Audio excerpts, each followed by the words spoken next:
hip flexion. We don't want any tension or stress in any other body part. Okay? If I do this, what am I doing range of motion for? Knee flexion, knee extension. So how do we get hip extension? We have to elevate, di ba? Elevate. Lapit ka saan? Towards me. Lapit sa akin. Lapit ka sa akin. So, see, if we bend the knee, we take the tension off, di ba? The rect rib. So you stabilize the hip.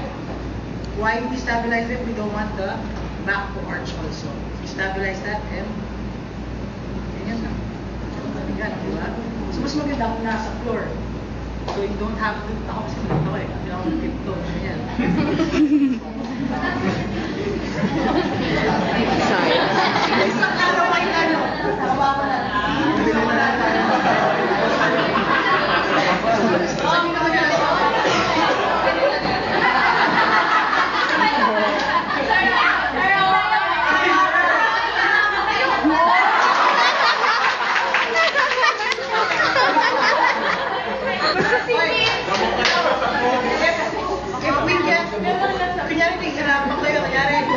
Kunyari 250 pound patient. So, di ba ang hirap na gumanyan?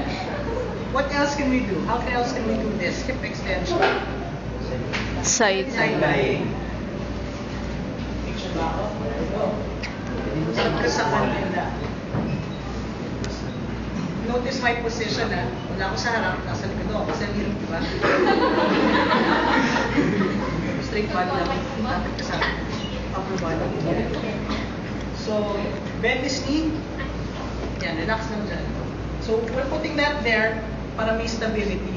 Kasi pag nandyan yan, mahuhulog siya palikod. Alright? So, again, if kung maliit lang yung tao, impatient.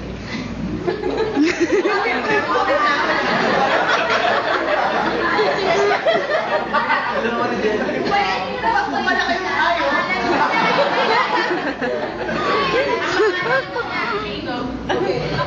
kung maliit yung tayo, yung creature,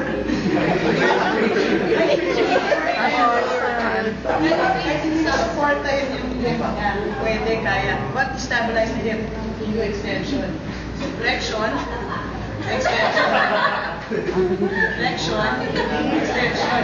Mabigat yan. Mabigat yan. You could cut.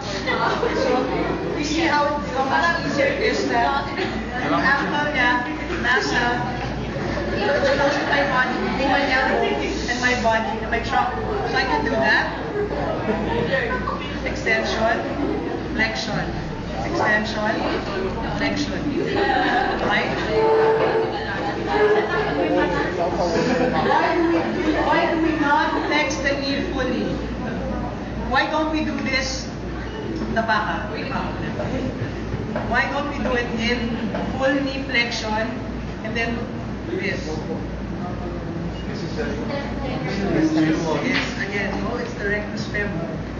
If we fully flex that, we stretch that muscle, your rect fem, and we can't get that full range. Okay?